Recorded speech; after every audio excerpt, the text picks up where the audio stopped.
व्याकरण में पहला पाठ डिस्कस करेंगे। पहले पाठ का हमारा नाम है भाषा और व्याकरण। सबसे पहले कि भाषा क्या है। लैंग्वेज, भाषा। जैसे मैं तुमसे बात कर रही हूं, क्या आप मेरी बात को समझ रहे हैं? जैसे व्हाट इज यूर नेम, तुम्हारा नाम क्या है? तो ये एक भाषा है बेटा, जिसको हम हिंदी और इंग्लिश में, जैसे मैंने पूछा आपसे व्हाट इज यूर नेम, ये एक लैंग्वेज यानी भाषा इंग्लिश है। तुम्हारा नाम क्या है, ये एक हिंदी भाषा है। अर्थात भाषा वह साधन है जिसमें हम अपने विचारों को या मन के भावों को प्रकट करते हैं। तो भाषा वह माध्यम है जिससे हम अपने मन के विचारों को और भावों को दूसरों के द्वारा प्रकट करते हैं। अब जैसे मैंने कहा कि मुझे भूख लगी है, मैं अपने मुख से कुछ बात बोल रही हूं जिसको आप लोग सुन रहे हो या समझ पा रहे हो। आप कहते हो कि हमें खाना चाहिए, तो आपकी मदर आपकी बात सुनकर आपको भोजन या खाना दे देती है। इसी तरह से रीमा अपने पिताजी को पत्र लिखती है, तो जो अपने मन के भावों को लिखकर प्रकट करती है और कुछ भावों को हम बोलकर भी प्रकट करते हैं। तो भाषा में अपने मन के विचार और भावों को बोलकर प्रकट किया जा सकता है। इसके अतिरिक्त भाषा के फिर हम दो रूप मानते हैं। भाषा के दो रूप कौन कौन से बेटा? मौखिक और लिखित रूप। अर्थात जो हम अपने विचार बोलकर, मुख के द्वारा बोलकर प्रकट करते हैं, वो हमारे लिखित मौखिक रूप है। और जो लिखकर हम अपने मन के विचार और भावों को प्रकट करते हैं, वो हमारा भाषा का लिखित रूप है। इसके अतिरिक्त एक और रूप माना जाता है, वो होता है सांकेतिक रूप। कौन सा रूप होता है? सांकेतिक रूप। संकेत के द्वारा जो समझाया जाता है। जैसे मैं कहती हूं मुझे प्यास लगी है, तो प्यास लगी है मैं ये नहीं बोलूंगी, मैं सिर्फ इशारा करूंगी। ये इशारा, ये कि गिलास पानी का। मुझे भूख लगी है तो मैं अपने स्टमक पे हाथ रखूंगी कि मुझे भूख लगी है। यह होती है संकेत द्वारा समझाना। जैसे आप किसी को गुड लक बोलते हो तो आपका ये इशारा होता है गुड लक के लिए। तो सांकेतिक भाषा, इसको हम कहेंगे सांकेतिक भाषा, अर्थात जो भाषा संकेतों के द्वारा समझाई जाती है। उसके बाद आता है बेटा कि भारत के 8वें संविधान में कुल कितनी भाषाएं हैं। अर्थात भारत के संविधान में 28 भाषाओं को मान्यता प्राप्त है। कुल कितनी भाषाओं को? 28 भाषाओं को। और वे 28 भाषाएं कौन कौन सी आपकी देखिए? असमी, बंगला, गुजराती, कन्नड़, कश्मीरी, कोंकणी, मलयालम, मणिपुरी, मराठी, नेपाली, उड़िया, पंजाबी, संस्कृत, उर्दू, सिंधी, तमिल, बोडो, डोगरी, मैथिली और संथाली। ये बेटा आपकी संविधान की 8वीं सूची के अनुसार हमारी 28 भाषाओं को मान्यता प्राप्त है। उसके बाद आता है कि लिपि। लिपि क्या है? भाषा को लिखने का ढंग। भाषा को लिखने के ढंग को हम लिपि कहते हैं। अब लिखने का ढंग क्या है? जैसे हिंदी भाषा को हम ऐसे लिखते हैं, ये पैटर्न है हिंदी भाषा को लिखने का। यानी कि हमारा हाथ बाएं से दाएं की ओर चल रहा है, तो ये होता है हमारा लिखने का ढंग। लिखने के ढंग को हम लिपि कहते हैं। और हिंदी हमारी जो भाषा है उसकी लिपि क्या है? देवनागरी। क्या है? देवनागरी। हिंदी भाषा की लिपि देवनागरी है। पंजाबी लिपि, पंजाबी भाषा की लिपि गुरमुखी। बांग्ला भाषा की लिपि बांग्ला लिपि। गुजराती भाषा की लिपि भी, क्योंकि वह हिंदी भाषा से ही परिवर्तित हुई है, वहां से ही निकली है, इसके लिए उसकी लिपि भी देवनागरी लिपि ही मानी जाती है। व्याकरण, व्याकरण क्या है बेटा? जिस शास्त्र से भाषा के शुद्ध रूप का प्रयोग होता है, यानी कि भाषा का वह साधन जिससे हमें भाषा का शुद्ध रूप लिखना व पढ़ना आ जाए, लिखना व पढ़ना आ जाए, वह व्याकरण है। और व्याकरणिक रूप से भाषा, व्याकरण की परिभाषा मानी गई है जिस शास्त्र से भाषा के शुद्ध रूप और उसका प्रयोग का ज्ञान होता है, उसे हम व्याकरण कहते हैं। शुद्ध रूप क्या? भाषा का शुद्ध रूप, जैसे हम कहते हैं खटिया। खटिया एक शब्द है बेटा जिसका शुद्ध रूप माना जाता है खाट, चारपाई। तो व्याकरणिक रूप से चारपाई इसका शुद्ध रूप माना जाता है, व्याकरणिक रूप से इसका शुद्ध रूप माना जाता है। तो बेटा ये हमने भाषा और व्याकरण को समझा है। इसके साथ ही मैं कुछ उदाहरण देती हूं और उनके द्वारा ही आपको बताती हूं कि ये भाषा का कौन सा रूप है, भाषा का कौन सा रूप माना जाता है। जैसे पत्र लिखना, पत्र लिखना ये भाषा का लिखित रूप है। कौन सा रूप है? लिखित रूप। टेलीफोन पर बात करना, टेलीफोन पर बात करना मौखिक रूप है, ये भाषा का मौखिक रूप माना जाता है।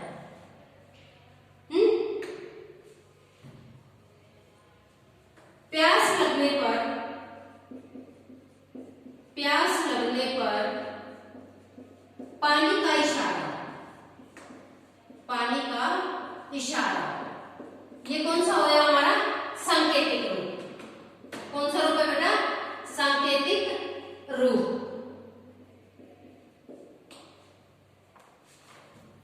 सांकेतिक रूप है। मुस्कान को पुरस्कार मिलना,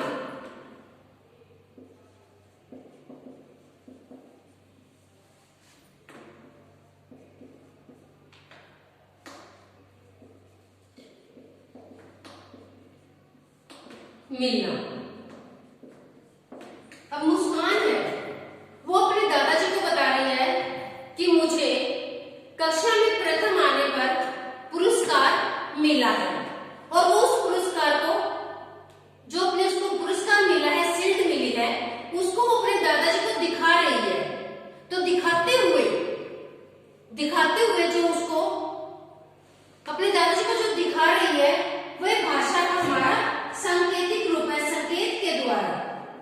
अर्थात वो अपने दादाजी को शील्ड दिखा रही है, अपना पुरस्कार दिखा रही है, तो वो भाषा का हमारा सांकेतिक रूप है। और उसके मिलने पर जब उसके दादाजी उसको आशीर्वाद दे रहे हैं और उसको कहते हैं शाबाश, शाबाश बोलना जो शब्द है, दादाजी के द्वारा शाबाश शब्द को बोलना हमारा भाषा का मौखिक रूप है। कौन सा रूप है? मौखिक रूप। तो कौन सा रूप हुआ बेटा? मौखिक रूप। इसी तरह से हम टेलीविजन या रेडियो पर समाचार सुनते हैं, वह समाचार जो संपादक होता है, संपादक अर्थात जो न्यूज को पढ़ने वाला होता है, टीवी पर हम देख रहे हैं, हमारे लिए तो वह भाषा का मौखिक रूप हो गया, लेकिन जो संपादक टीवी पर न्यूज को पढ़ रहा है उसका वह लिखित रूप माना जाता है। लिखी हुई बात को पढ़ना, लिखी हुई बात को पढ़ना भाषा का कौन सा रूप है बेटा? लिखित रूप है, भाषा का लिखित रूप है। इसी तरह से बेटा कुछ भी और भी उदाहरण है। इसके बाद हमारे पास लिपि है। यहां से मैं कुछ और बता रही हूं आपको, आपकी बुक से ये संबंधित। विश्व की भाषाएं अलग अलग लिपियों में लिखी जाती हैं। जैसे मैंने कहा है कि लिपि, यहां हम है सभी भाषाएं और उनकी लिपियां लिख रही हूं। लिपि, भाषा और उनकी लिपि। जैसे हिंदी भाषा, हिंदी और संस्कृत भाषा। यहां बेटा संस्कृत भाषा सबसे मूल या सभी भाषाओं की जननी मानी जाती है, अर्थात जिन भाषाओं की लिपि देवनागरी है उन सब की जननी, जन्म देने वाली अर्थात उस भाषा से निकलने वाली भाषाएं कौन सी है? संस्कृत भाषा। जैसे हमारी संस्कृत भाषा से निकली जो भाषाएं हैं वो कुछ भाषाएं मैं बता रही हूं आपको। हिंदी भाषा, गुजराती भाषा, मुल्तानी भाषा इत्यादि सभी भाषाएं संस्कृत भाषा से निकली हुई भाषाएं हैं, जिसके कारण इन सभी की यदि संस्कृत भाषा की लिपि देवनागरी है, देवनागरी है, तो हिंदी भाषा की लिपि, गुजराती भाषा की लिपि, मुल्तानी भाषा की लिपि भी हमारी कौन सी हुई? देवनागरी लिपि। कौन सी हुई है? देवनागरी लिपि। उसके बाद है अंग्रेजी भाषा। अंग्रेजी भाषा की लिपि है रोमन। कौन सी लिपि है? रोमन। उर्दू भाषा की लिपि है फारसी। उर्दू भाषा की लिपि क्या है? फारसी। बंगला भाषा की लिपि क्या है? बांग्ला। बांग्ला, बांग्ला भाषा की लिपि है बांग्ला। ठीक है, बांग्ला लिपि। फारसी, उर्दू भाषा की लिपि क्या थी? फारसी। बांग्ला भाषा की लिपि क्या है? फारसी। और गुरमुखी यानी कि पंजाबी भाषा की लिपि क्या है? गुरमुखी। पंजाबी भाषा की लिपि क्या है? गुरमुखी। और इनको लिखने का ढंग, हिंदी भाषा, हिंदी विश्व की दूसरी सबसे अधिक बोली जाने वाली भाषा है। विश्व में सबसे अधिक बोली जाने वाली भाषा कौन सी है? हिंदी। फिर आता है हमारे पास कि हमारी राष्ट्रभाषा क्या है और अंतरराष्ट्रीय भाषा क्या है। तो बेटा हमारी राष्ट्रभाषा है हिंदी। कौन सी है? हिंदी। राष्ट्रभाषा क्या? जो हमारे राष्ट्र में बोली जाती है, सरकारी कामकाज में बोली जाने वाली भाषा। सरकारी कामकाज में बोली जाने वाली भाषा हमारी क्या है? हिंदी। हिंदी दिवस कब मनाया जाता है? हिंदी दिवस 14 सितंबर 1949 को बेटा सबसे पहले मनाया गया था, जिसके कारण हम हर वर्ष 14 सितंबर को ही हिंदी दिवस मनाते हैं। हर वर्ष 14 सितंबर को हमारा हिंदी दिवस मनाया जाता है और हमारी राष्ट्रभाषा है हिंदी। उसके बाद आता है हमारे पास अंतरराष्ट्रीय भाषा कि हमारी अंतरराष्ट्रीय या इंटरनेशनल भाषा क्या है। वो हमारी क्या है? अंतरराष्ट्रीय भाषा अंग्रेजी। इंटरनेशनल या अंतरराष्ट्रीय भाषा हमारी क्या मानी जाती है? अंग्रेजी। क्योंकि सभी हमारे जो अंतरराष्ट्रीय तौर पर कार्य हमारे होते हैं वो सभी हमारे अंग्रेजी भाषा में ही होते हैं। फिर आता है हमारे पास कि हमारी देशी भाषा, देशज, क्षेत्रीय भाषा जिसको हम कहते हैं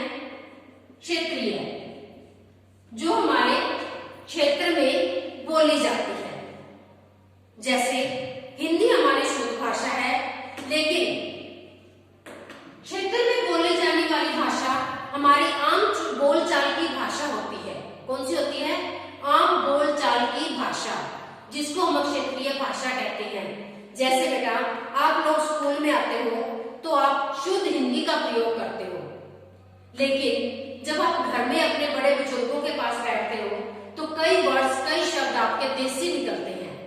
जैसे हिंदी का शब्द मैं बोल रही हूँ चारपाई, आप बोलोगे उनके साथ खटिया या खाट भी बोल देते हो।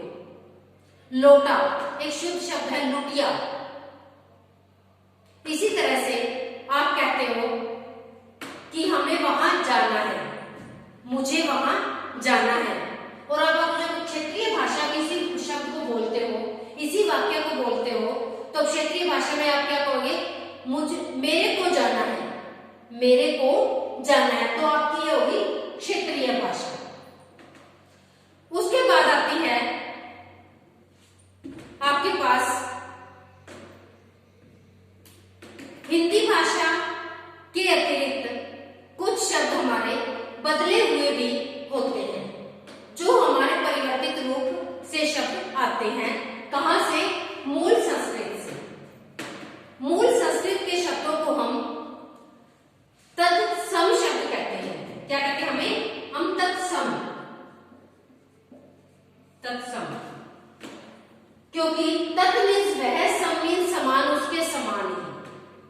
तत् मीन्स वह, सम मीन्स उसके समान शब्द, कि जो शब्द हमारे मूल रूप से संस्कृत के शब्द हैं,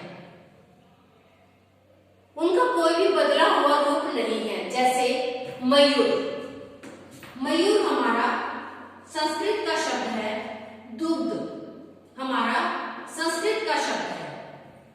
इसके अतिरिक्त तद्भव शब्द, तद्भव शब्द वे शब्द होते हैं जो हमारे तद्भव, तद मीन्स वे, भव मीन्स बदला हुआ रूप, उसका बदला हुआ रूप, अर्थात जो हमारे मूल शब्द संस्कृत से हिंदी में परिवर्तित होते हैं। जो शब्द हमारे संस्कृत के मूल शब्दों से हिंदी में परिवर्तित होते हैं, उन्हें हम तद्भव शब्द कहते हैं। और ये तद्भव शब्द वे होते हैं, जैसे मयूर शब्द को मैं ले रही हूं।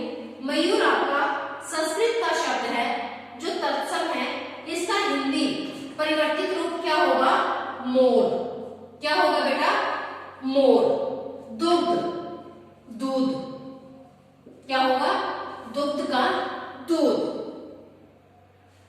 तो ये हमारे होते हैं बेटा तत्सम और तद्भव शब्द। तो अंत में बेटा मैं ये कहूंगी कि आज हमने, एक बार और मैं रिपीट कर रही हूं, आज हमने क्या क्या पढ़ा है? देखो, सबसे पहले हमने भाषा को जाना है कि हम भाषा क्या है। हमारे मन के विचारों को, मन के भावों को एक दूसरे तक जानने पहचानने के लिए जो इस भाषा का हम प्रयोग करते हैं, वो हमारी होती है भाषा। अर्थात मन के विचारों को दूसरों के मन तक पहुंचाने का माध्यम या साधन है भाषा। भाषा के द्वारा हम अपने विचार और मन के भावों को प्रकट कर सकते हैं। भाषा के मुख्य रूप से दो रूप माने जाते हैं, मौखिक और लिखित। मौखिक भाषा वह है जो मुख के द्वारा बोली जाती है, जिसमें हम बात अपनी वर्बली, मौखिक रूप से कहते हैं। लिखित जहां हम भाषा को लिखकर प्रकट करते हैं। जैसा मैं ब्लैक बोर्ड पर लिखकर आपको समझा रही हूं, ये भाषा का लिखित रूप है। और जो मैं आपको चैप्टर बोल के बता रही हूं, वो मेरी भाषा का मौखिक रूप है। इसके अतिरिक्त भाषा का एक तीसरा रूप और माना जाता है, वो होता है सांकेतिक भाषा। जो भाषा हम संकेतों के द्वारा समझाते हैं, जिसे हम मुख भाषा भी कहते हैं। अब बेटा, कई बार आपने टेलीविजन, टीवी पर मुख बधिर समाचार सुने हैं। मुख बधिर का अर्थ जो लोग कानों से बहरे और मुख से बोल नहीं सकते, तो वो कौन सी भाषा को समझेंगे? ना वो कोई सुन सकता है ना बोल सकता, कौन सी भाषा से अपने मन के विचारों को प्रकट करेगा? वो होती हमारी सांकेतिक भाषा। जैसे पहले मैंने बताया था, यदि मुझे प्यास लगी है तो मैं पानी का इशारा करूंगी ऐसे। यदि किसी को गुड लक बोलना है तो हमारा ये इशारा होता है। हम यदि कोई मैच जीतते हैं तो हमारा विक्ट्री का ये संकेत होता है। इस संकेत से हम समझ सकते हैं विषयी हो गई है। तो ये सब हमारी सांकेतिक भाषा होती है। उसके बाद होता है कि लिपि। लिपि क्या है? लिखने के ढंग को लिपि कहते हैं। हर भाषा की अपनी एक लिपि होती है। जैसे हमारी हिंदी भाषा की लिपि है देवनागरी। जो भाषा संस्कृत भाषा से निकल कर आई है, उनसे उत्पन्न हुई है, क्योंकि संस्कृत भाषा सभी भाषाओं की जननी मानी जाती है। तो जो संस्कृत भाषा से निकल कर आई है वो होती है, उन सभी भाषाओं की लिपि हमारी देवनागरी भाषा है। रोमन भाषा अंग्रेजी भाषा की लिपि रोमन। उर्दू भाषा की लिपि है फारसी। बांग्ला भाषा की लिपि बांग्ला। पंजाबी भाषा की लिपि गुरमुखी। तो ये है हमारी लिपि। इसके बाद आता है आपके पास बेटा व्याकरण। व्याकरण और भाषा का परस्पर संबंध है। यदि दोनों एक दूसरे के पूरक माने जाते हैं, भाषा और व्याकरण के बिना दोनों यदि एक दूसरे के बिना माने जाए तो कि पूर्ण है, नहीं, वो पूरे नहीं है, वो एक दूसरे के बिना अधूरे हैं, एक दूसरे पर डिपेंड आश्रित है। व्याकरण के नियमों आदि के ज्ञान से ही भाषा के शुद्ध रूप का ज्ञान होता है। अब व्याकरण की जो व्याकरणिक भाषा है वो है जिस शास्त्र से भाषा के शुद्ध रूप और प्रयोग का ज्ञान होता है उसे व्याकरण कहते हैं। उसे क्या कहते हैं?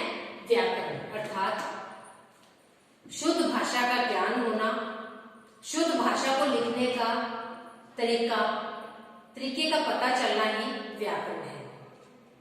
व्याकरण के नियमों का यदि हमें ज्ञान नहीं है तो हम किसी भी भाषा को समझ नहीं सकते हैं। तो बेटा आज हमने पाठ 1 के विषय में समझा है, जाना है